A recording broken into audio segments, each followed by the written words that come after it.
Good morning, reflectors. Good morning. Welcome to Morning Intentions. Today is Friday, Reflection Friday, October 24th. Thank you for joining us today and this week. Let's reflect on all that we talked about, particularly the never-ending, never-enough cycle. And the exhaustion as a badge of honor. How did you do with our curiosity question yesterday? It was, do you wear exhaustion as a badge of honor? I would say I don't, but I'm wondering if you've heard me say anything like that, because I think the wonderful thing about having a buddy on your personal development journey with you is that they can recognize your blind spots. So I would say, from my own perspective, I don't think I wear exhaustion as a badge of honor. I would say that's true about you. It's not true about me. You wear exhaustion as a badge of honor? Well, I don't, externally, I don't say to people oh, I'm so exhausted because I got up at 4 o'clock this morning. I don't say that. Well, what do you say internally? I do that. Really? Okay, so tell me more. If you're not doing this externally, this would obviously be something I don't know. So what do you tell yourself that gives you the idea or confirms to you that you do in fact wear exhaustion as a badge of honor? Just last weekend. Okay, remember I was sharing that I did some landscaping? Yes. Well, I really wanted to do this landscaping over my weekend. And I always have so much packed into my weekends. Okay, I've heard a little bit of it. Okay, right? And I wanted to do the landscaping and I needed to do my finances. Because of our discussion this week, I see, looking back, what I said to myself is, I want to do the landscaping. I need to do my finances. I'm going to get up really early on Saturday so that I can do my finances and do my landscaping. And I remember having this conversation with myself. Probably going to be pretty tired, but I was just watching someone on the news who is 84 years old and he just keeps on going, so I should too. That's literally what I said to myself. Okay, so hold on. So that's a comparison, isn't it? Yes, I was going to say we have some new evidence in the courtroom here, because just yesterday, you said, I don't compare. Yes. And I've never heard that much out loud in my life. In my lifetime, you've never been keeping up with the Joneses, grass is always greener on the other side kind of person. Not at all. But maybe that's not true. I did. Because I heard this person. I looked them up online and I said, oh my goodness, they're 84 years old. And I thought, well, if I'm 64 and they're 84, I can get my buns out of bed and get my finances done before the sun comes up so I can go to the chickens and walk Molly and I can get to my landscaping. That's what I did. So let's see. Let's check in with our never enough cycle. So we have moving the finish line. That's confirmed. We actually have comparison as fuel. Yes. Confirmed. We do, don't we? And actually, I would say kind of self-criticism masquerading as motivation. Confirmed. Because if I don't get my buns out of bed like this 84-year-old, well, then I'm just being lazy. Yes. We got that. Then achievement without fulfillment. We had that confirmed yesterday. So maybe I have the whole thing too, just like you, all 5 of them. I wonder if we'll hear external. Oh, you did. Well, that was confirmed. I was by your VIPs. Yes. Okay, yeah. You got all 5. I got all 5 too. Okay, so this exhaustion is a badge of honor. Remember yesterday at the end of the podcast too, I want us to talk about the inner critic, which would fit into, I'm kind of being critical of myself when I say, yes, well, if the 84-year-old can do it, I should be able to do it. I wanted to talk about the inner critic because this is a common experience for us with that never enough cycle. That inner critic, it's very much related to, in my mind at least, where we have these coping strategies in life that we've learned really young.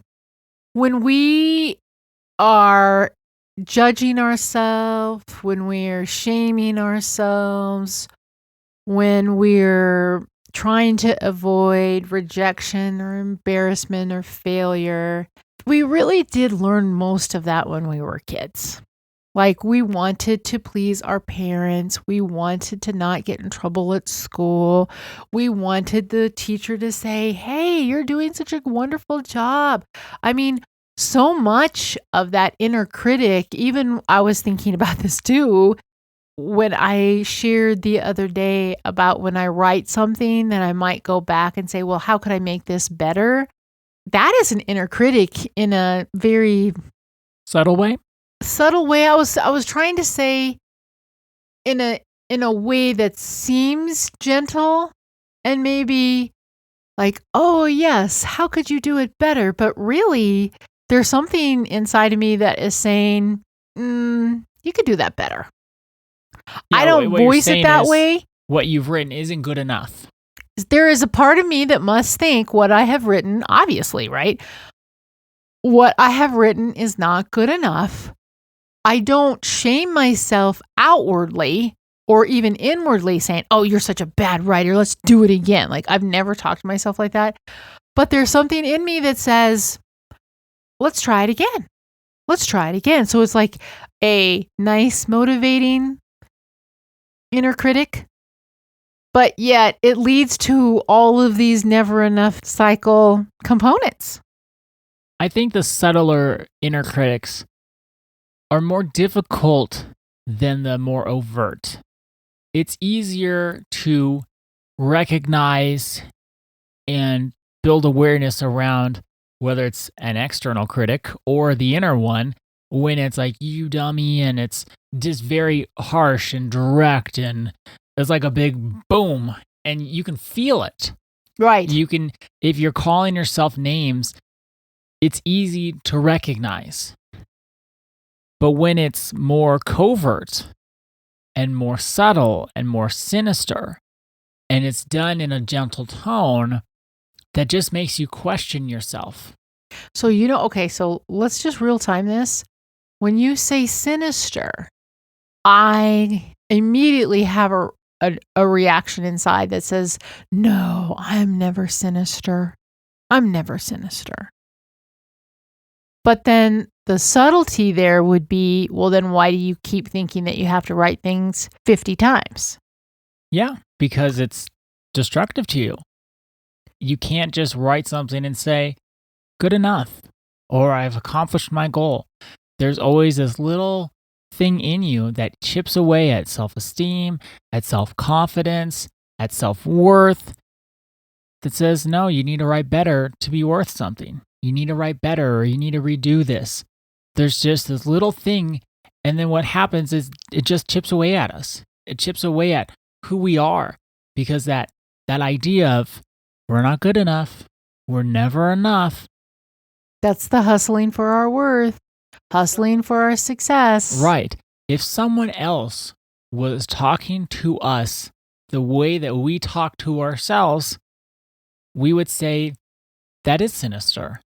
That manipulation, that the put downs, we would say that's sinister. That's mean. That's cruel. But what I'm trying to point out is there's a method to my madness here. There is. Okay. I see myself, and I know I'm not the only one, where it's easy for me to say, well, I don't talk to myself in a mean way. I don't say sinister things. I don't have what I would consider negative self-talk. I just tell myself, I think you could do better. Let's try again. But that's the same thing is what I'm trying to say. And that's exactly what I'm trying to say too. We're on this exact same page, because the thing that's in me, that has been in me for years, that says, well, you've been sitting all day. You really should do a workout. It sounds nice on the surface. Anyone can get behind that. Yeah, you've been sitting all day. You sit a lot at work. It'd be good to move your body. Of course, we can look at health statistics and personal training textbooks and say, yeah, that's actually that's a good thing to do. But the way it's done within me is if you don't do a workout after sitting all day, there's actually something wrong with you. You're failing in some way. I'm failing in some way. If you do what's actually good for you, like go to bed at a reasonable time, you actually aren't doing enough. So that subtle, cunning inner critic, it is sinister. And, we don't have to demonize ourselves or beat up on ourselves if we have that going on. Again, so much of what we do here on Morning Intentions is we want to build awareness because these habits and these behaviors hide in the darkness. When they're unconscious, we just do them. We don't question them. We don't think about them. And the way it stays unconscious is it's out of our awareness. So we bring things up here on Morning Intentions so then we could all say, well, do I do that to myself? Do I talk to myself with that tone or with that idea? Oh boy, I do. Okay, well, I don't want to do that. That's not being kind to myself. That's not treating myself with respect. What could I do instead? How could I treat myself with the kindness and the respect I know I'm worthy of? I'm glad you're pointing this out, Ada. Some of this stuff is so subtle that when we first start our personal development work, we just get what's on the surface. We don't go deep enough to say, where am I bringing this into my life in even a subtle way? But even if it's in a subtle way, it's going to affect our nervous system because we're always going to be like, okay, I'm not working hard enough. Oh, what I'm writing isn't good enough. Oh, I better keep going until I get it the way I want it to be or the way I think it should be. And then our nervous system is affected by this too because it's always pushing us. It's always pushing us. That's that wearing exhaustion as a badge of honor is really hard on our nervous systems. When you think of, well, then, we can't sleep in. Okay, my example is I can't really sleep in because, well, if this 84-year-old can do it, I can do it. Well, maybe the 84 doesn't need the sleep, then I do. Maybe they nap all afternoon. I don't know. But I'm just comparing myself to what I'm seeing on the surface. But our nervous system has to keep going then. Our nervous system has to keep, okay, we're going to keep going. We're going to keep going. We're going to keep going. And then we're exhausted. And the exhaustion then will either affect us physically because we'll get burned out, emotionally because we won't be able to show up for ourselves and for others the way we would really like, and mentally we don't think as clearly when we're always pushing ourselves forward. So understanding the subtleties of how this shows up, because we all know the overt way, but then the subtle ways take a while to recognize. Just like I didn't even think I had. I thought maybe I had 1 in 5. I didn't know I had all 5. And not only when we're in exhaustion as a badge of honor, are we harmful to ourselves, we may not be able to control our emotions and our tempers as well with others. Most definitely. We may be driving tired and we could cause an accident. So while we're hustling for our worth, we could do something so destructive that then we're in jail for a decade or more because we hurt someone, we killed somebody. And oh then my where's our goodness, worth you're there? taking this to a rule. Well, it's true. These are all the things we need to think about. We're also being very hard on our health. Yes. I know when I don't get enough sleep and I get really tired, I can have really bad migraine headaches. I know that's not good for me. We also then consume more sugar and caffeine. Yes, that's a definite. In order to make up for our lack of sleep. Those drinks aren't healthy at all. They're not good for us, but we do it because we're hustling for our worth. There's these, like the subtle ways that things show up, but then also it causes a lot of harm with other people. So I don't try to take things dark. Maybe my mind goes there a little more naturally, but that becomes, to me, this powerful motivator of, well, if I am hustling for my worth, it's self-destructive in the end. It may work for a year. It may work for 5 years. It may work for 10 years. But Annette, you and I see the aftermath of hustling for our worth after decades. Well, and I think we both have lived it too. I mean, We both have lived it, sure. So I think maybe that's why we both can recognize it. It's in people's eyes. It is. I think we mentioned that early last week, is you can see this in people's eyes and the way they hold their bodies. Mm-hmm. And so I think it's really just defeated. It's really important. So next week, we're going to concentrate on living beyond the hustle. That's what we've themed next week, is living beyond the hustle. And that means we're going to talk about how do we reclaim balance? How do we redefine success?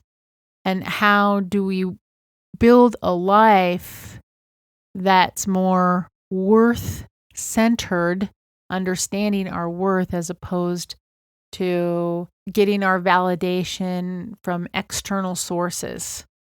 So I do want us all, though, I don't want to leave on a down note, but I do want us all to think about this weekend. If we are hustling for our worth, if we're wearing exhaustion as a badge of honor, how much is this costing us? How much is it costing us emotionally, physically, mentally, spiritually, which you and I didn't even touch on? But there is a cost to this. It's important to get clear about this. How much is it costing us? And then next week, as we talk about ways to live beyond the hustle, we'll be more motivated to make some changes in our lives. So our intention for today and for this weekend is a reflection question.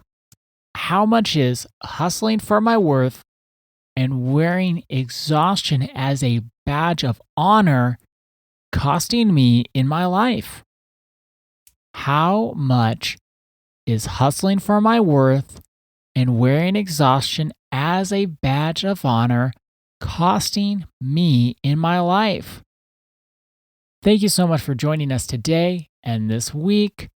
We'll be back on Monday, but until then, remember, our day is better because you are part of our day. See you Monday. See you then. I'm wanting something more, and I'm ready to begin. A life of happiness awaits me. It starts today when